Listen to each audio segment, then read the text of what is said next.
Thank you very much. On to Mr. Kram for 4 minutes. All right. Well, thank you very much to all the members of the panel for joining us today. It's good to see that we're keeping well during these challenging times. As I'm sure you're aware, pipelines are a major issue for southern Saskatchewan for two reasons. First of all, because Saskatchewan has a lot of oil and natural gas that we want to extract and export to the rest of the world. And also because many of the pipelines themselves are manufactured by Evraz Steel just outside of Regina. And so as we come out of this pandemic, I would love nothing more than to see good, high-paying jobs created in both the resource sector and in the steel manufacturing sector in both Saskatchewan and across the country. The website of Global Affairs Canada states that one of its priorities is to, quote, deepen engagement with the United States on key areas such as energy, unquote.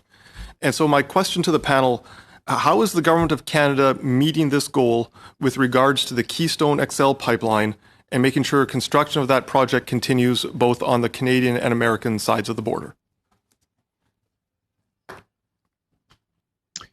Okay, I think I'd like to turn to Eric Walsh, if I could, to respond to that question.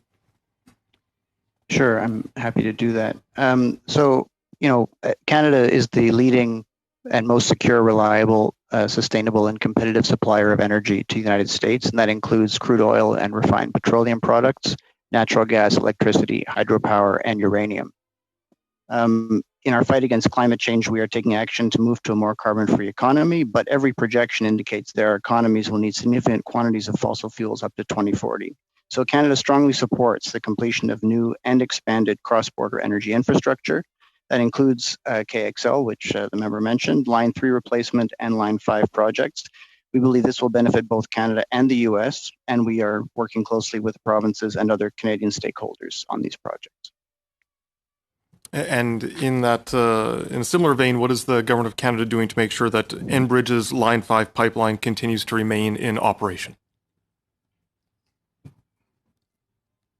So yes, that's one of the lines I mentioned. It's very important to us. We are engaging with partners in the U.S., both at the state and federal levels, as well as regulators, to try to ensure that continues to be the case.